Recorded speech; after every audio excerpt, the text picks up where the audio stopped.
Bonjour à tous.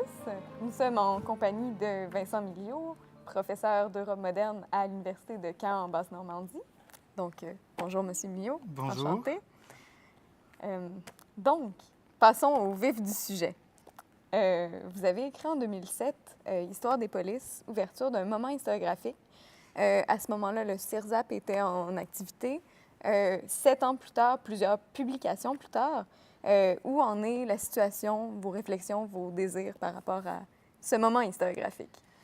Alors, l'article auquel vous faites référence, publié dans la Revue d'Histoire moderne et contemporaine, pourrait être aujourd'hui complété par un chapitre introductif d'un gros livre collectif qui s'appelait Métiers de police, publié aux presses universitaires de Rennes en 2008. Et il s'agissait effectivement de faire un point historiographique. CIRSAP, auquel vous avez fait allusion, c'est un programme de recherche financé par l'Agence nationale de la recherche, donc un organisme subventionnaire en France, et qui a été suivi par un autre programme de recherche qui porte sur les systèmes policiers européens. CIRSAP, ça voulait dire circulation des savoirs policiers en Europe. L'article de 2007, on pourrait résumer trois apports. Il était fait à partir de c'était une note critique à partir de 4 ouvrages. Il y avait l'idée qu'il ne faut pas s'épuiser à définir la notion de police, surtout pour l'Ancien Régime, parce que c'est très compliqué, c'est très large. En fait, la police, c'est un pouvoir souple, c'est essentiellement une pratique, c'est un pouvoir réglementaire, souple, qui doit s'adapter à une réalité sociale mouvante. Ça, c'est le premier point.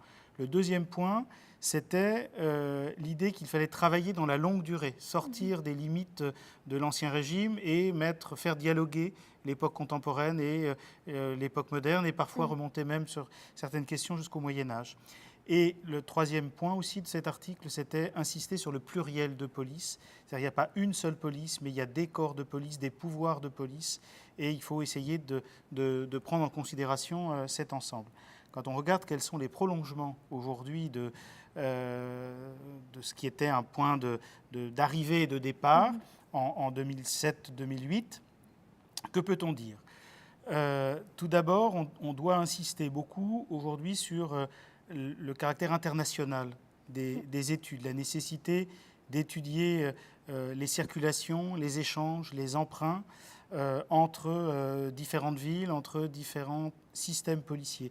C'est-à-dire qu'en gros, on ne peut plus aujourd'hui prendre en compte uniquement des traditions historiographiques nationales qui ont souvent créé des biais, valorisant, surtout pour l'époque contemporaine, la construction de police étatique et de police nationale, alors qu'en fait, la situation est beaucoup plus diverse. Donc, il y a cette dimension circulation, prise en compte des échanges internationaux, qui conduit à développer aujourd'hui tout un tas de travaux dans le domaine colonial, pour étudier les relations entre les métropoles, les colonies, les spécificités coloniales, l'idée recevable ou pas d'un laboratoire colonial en matière de police, avec aussi des retours d'expérience des colonies vers la métropole. Et ça vaut à la fois pour l'époque contemporaine et pour l'époque moderne.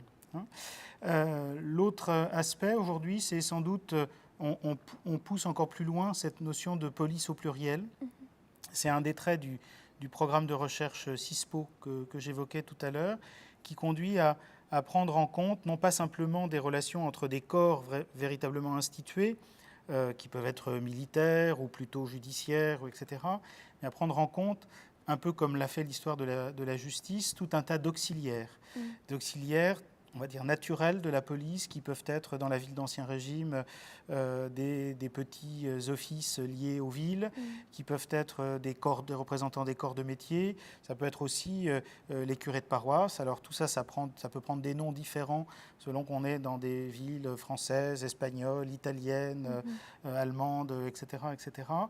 Et donc ça, cette espèce de soubassement est de plus en plus pris en compte, et nous conduit aussi à retrouver finalement des interrogations qui étaient plus présentes chez les historiens anglo-saxons qui envisageaient moins les choses sous un angle institutionnel, à la différence de ce que faisaient les Allemands, les Français, par exemple.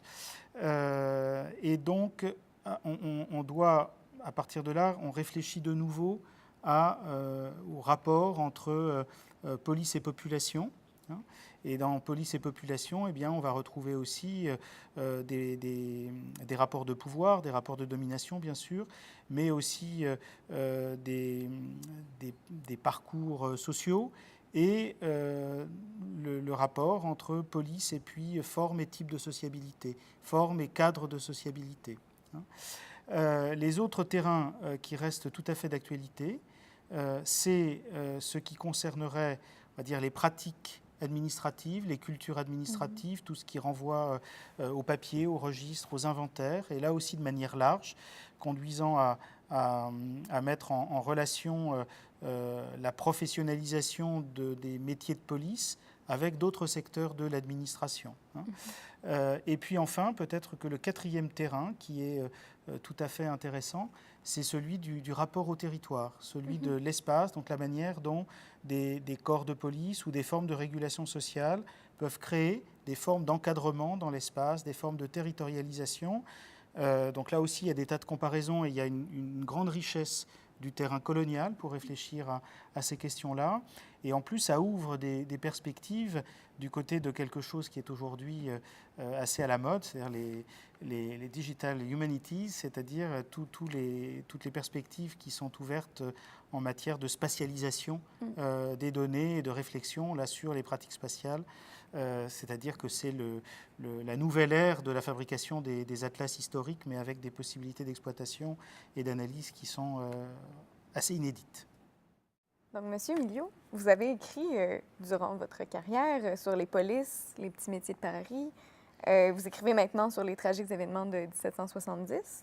Je voulais vous demander ou qu'on réfléchisse sur cet extrêmement large champ d'expertise. Comment vous appréhendiez les liens ou les sensibilités communes à travers ces différents champs et objets de recherche?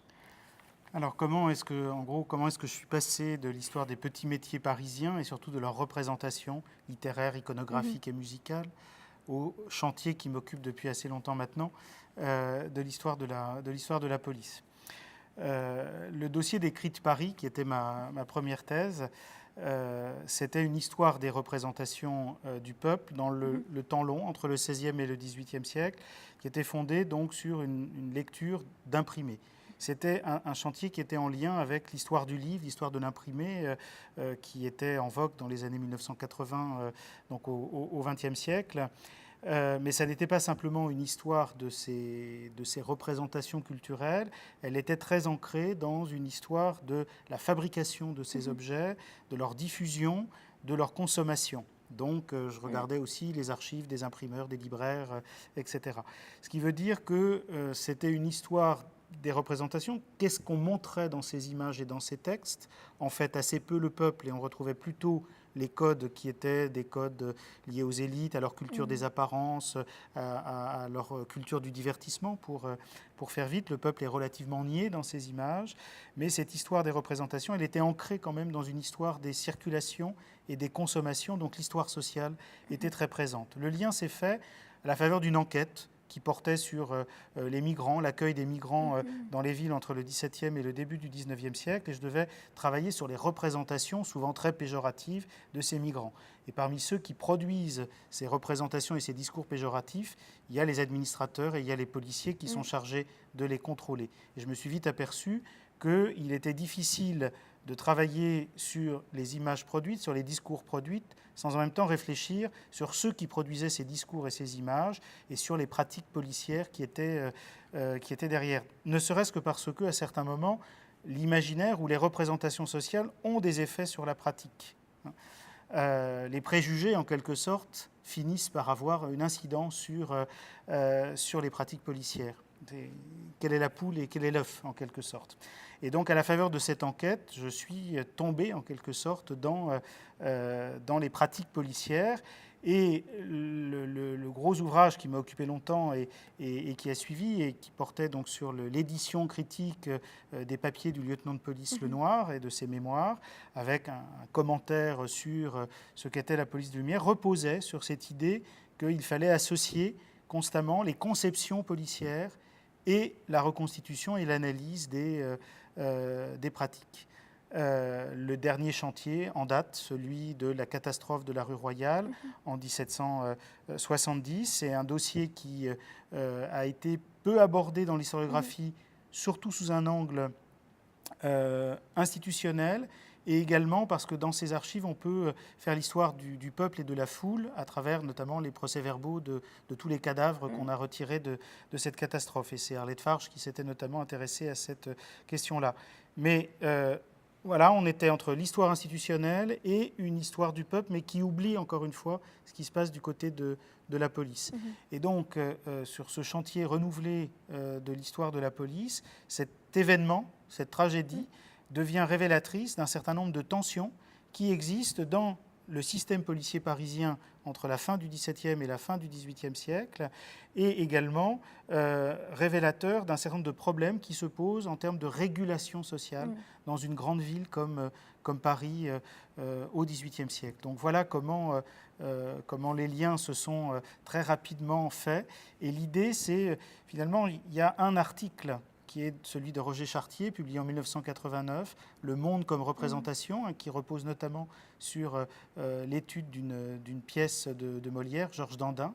Et c'est cette idée qu'on ne doit pas opposer, entre guillemets, le réel et les représentations, mais les représentations font partie du réel, créent des catégories qui déterminent les formes de la pratique, les styles de la pratique, et je m'inscris assez normalement dans cette perspective-là.